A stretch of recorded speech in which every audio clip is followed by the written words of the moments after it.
Bonjour, on s'est quitté normalement dans le dernier tuto sur la situation 2 où j'affirmais que cet état était l'état stable, un demi, un demi. Alors normalement vous avez cherché cet état stable et peut-être que vous n'avez pas trouvé ça. Mais il se trouve que c'est la prof qui l'a dit, donc c'est sans doute la prof qui a raison, ou pas.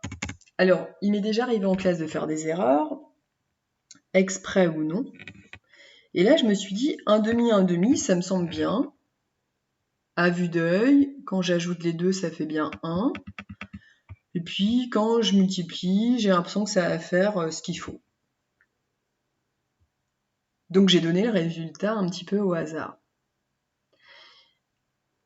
Quand on affirme quelque chose, peut-être que la première des vérifications que l'on peut mener, c'est est-ce que ça, c'est bien un état stable ? Plutôt que de le chercher par vous-même, est-ce que vous pouvez contrecarrer l'information qui vous est donnée ? Si ça, c'est un état stable, ça veut dire que... Alors, il faut que j'arrive à le prendre. J'arriverai pas. Donc ça veut dire que normalement, quand vous multipliez cet état à votre matrice de transition,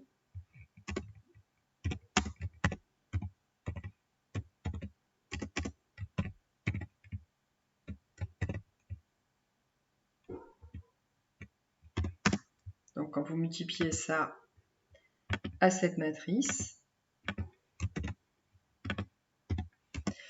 vous devriez retrouver l'état stable, c'est-à-dire 1 demi, 1 demi. Alors reste à voir ici si ça fonctionne. Quand on fait le produit, donc ligne par colonne, vous allez obtenir 1 demi fois 0,8 plus 1 demi fois 0,4.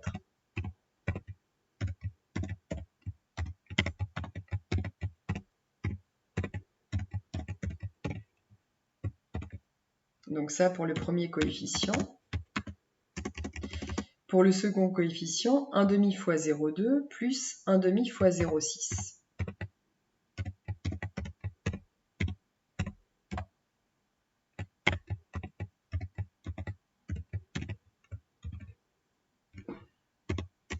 Normalement, à la fin de tout ça, si c'est bien l'état stable,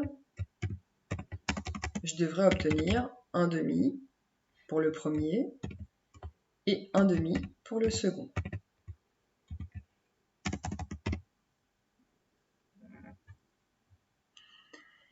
C'est la caractéristique de l'état stable. Reste à voir si c'est vrai. Quand vous faites ce produit-là, plus celui-là, vous allez obtenir non pas 1 demi, mais 0,6. Logiquement, puisque la somme fait 1, vous devriez obtenir 0,4 pour le second. Vous n'obtenez pas 1 demi, ce n'est pas l'état stable. Il y a une erreur. Normalement, vous en êtes rendu compte quand vous avez fait l'exercice et la correction vous a été fournie. Donc voilà un moyen de vérifier rapidement que votre prof s'est trompé en tuto. Tout ça pour dire qu'une fois que la correction est faite, on s'aperçoit que ce n'est pas 0,505, mais que cette technique que je viens de montrer peut être appliquée à d'autres endroits. C'est-à-dire vérifier qu'un état est bien un état stable ou non.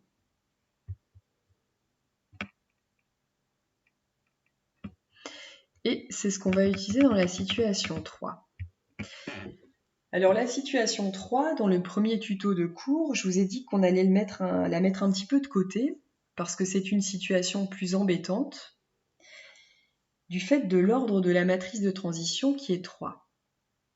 Ça veut dire que si je vous laisse chercher ici l'état stable par vous-même, vous risquez de vous confronter à des difficultés de calcul importantes et pas forcément nécessaires pour bien comprendre ce qu'est cet état.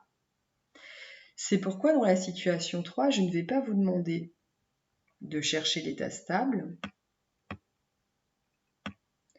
Je rappelle que dans la situation 3, on avait déjà vu la matrice de transition, le graphe probabiliste y afférent. Et la question que je vais vous poser concernant cette situation 3 n'est pas de déterminer l'état stable. Et après tout, peut-être que j'ai aussi une erreur ici. Donc, je vais être plus générale. Est-ce que la matrice P, que je fournis ici, correspond à l'état stable du système? Et tout à l'heure, je vous ai montré donc dans ce début de tuto comment vérifier qu'une matrice ligne pouvait correspondre à un état stable ou non.